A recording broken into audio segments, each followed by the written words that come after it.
Assalamualaikum warahmatullahi wabarakatuh. Perkenalkan, nama saya Muhammad Rifki Fuadi dengan NIM 230901139. Di sini saya akan mempresentasikan tugas data mining saya. Yang pertama-tama adalah apa itu Association Rule Mining. Association Rule Mining adalah teknik dalam data mining yang digunakan untuk menemukan hubungan pada pola yang menarik dalam kumpulan data besar, terutama dalam dataset yang berisi transaksi seperti data retail transaksi. Contoh utama yang paling umum adalah di retail, di mana kita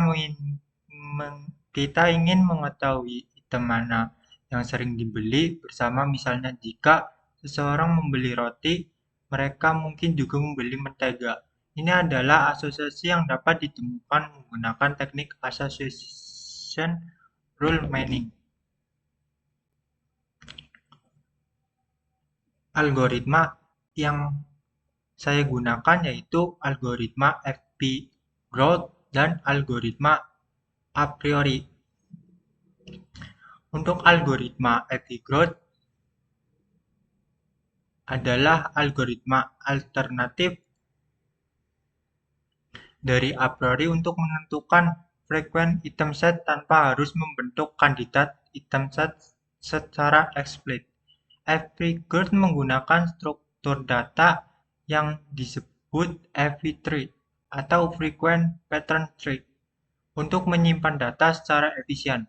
Cara kerja algoritma FP-Growth yaitu bangun FP-Tree dengan menghitung frekuensi tiap item, buang item yang tidak memenuhi minimum support, urutkan item dalam setiap transaksi berdasarkan frekuensi paling sering dan paling jarang.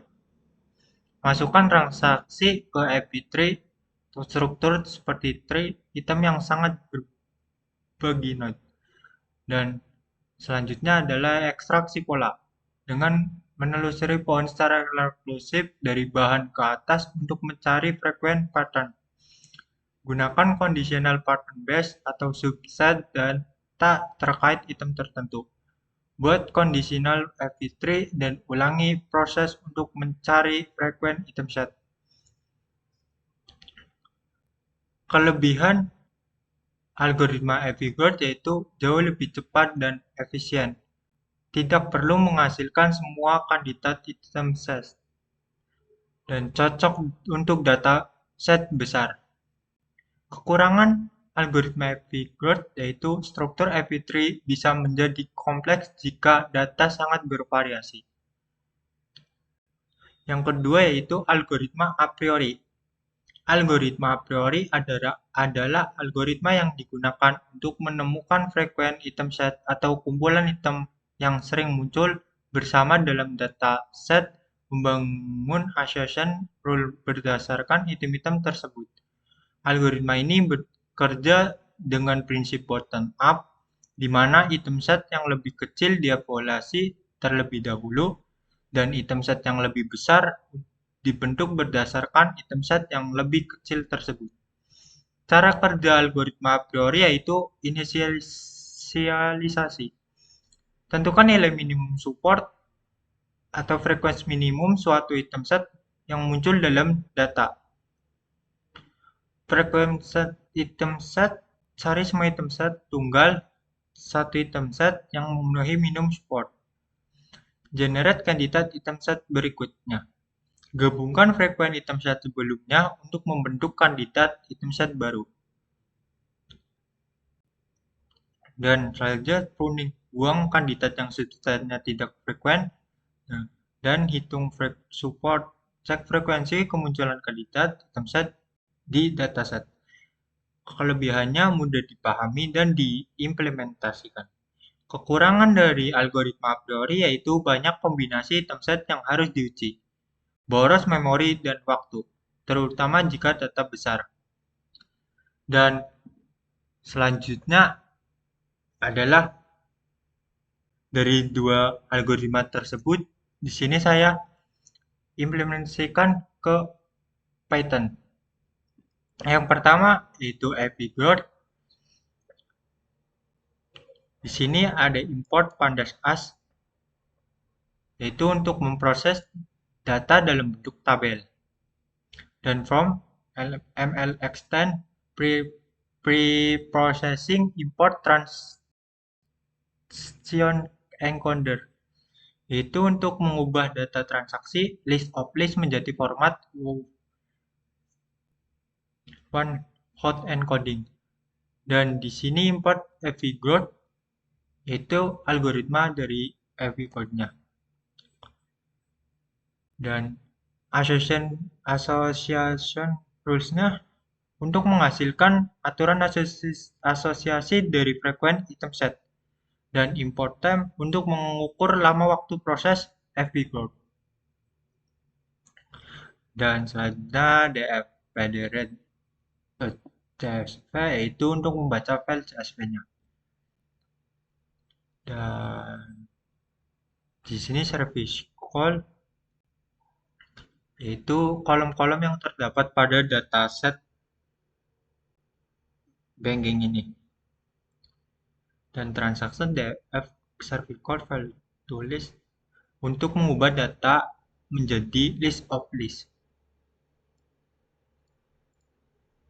Dan transaction item for item in row if pd-notna item ini menghilangkan nilai kosong, karena di dalam dataset bankingnya ada yang kosong, maka harus dihilangin.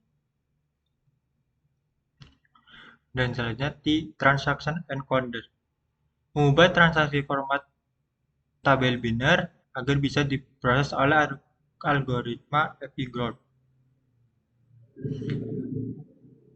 Transaction encoder ini digunakan untuk mengubah transaksi menjadi format tabel biner true false atau 1 0.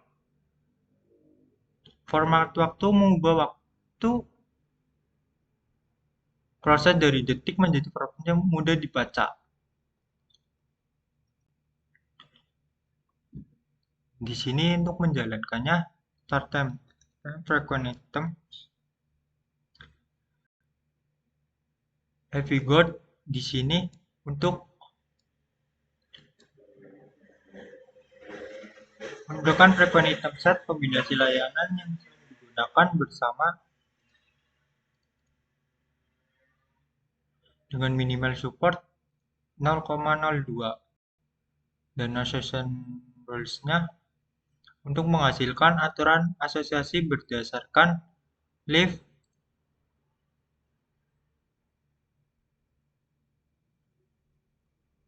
kurang dari 1. Dan ini untuk mengukur lama proses dari awal hingga akhir. Dan selanjutnya untuk codingan algoritma a priori-nya sama seperti pada AppyGrowth, tapi perbedaan di sini terdapat pada menjalankannya.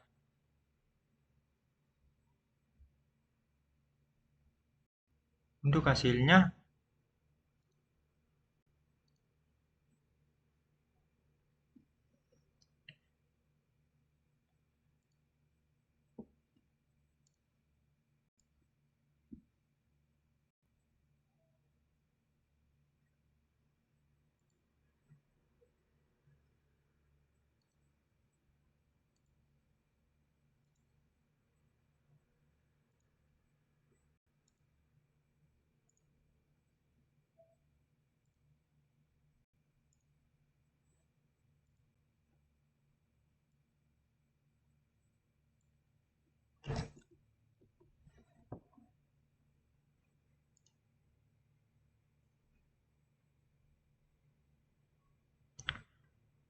dan dari dua codingan ini, menurut saya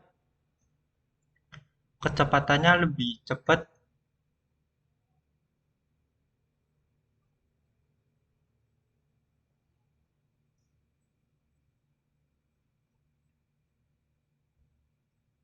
A priori.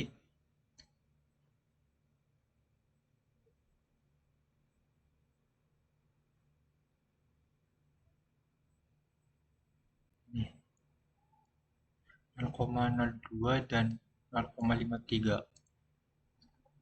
Terima kasih. Assalamualaikum warahmatullahi wabarakatuh.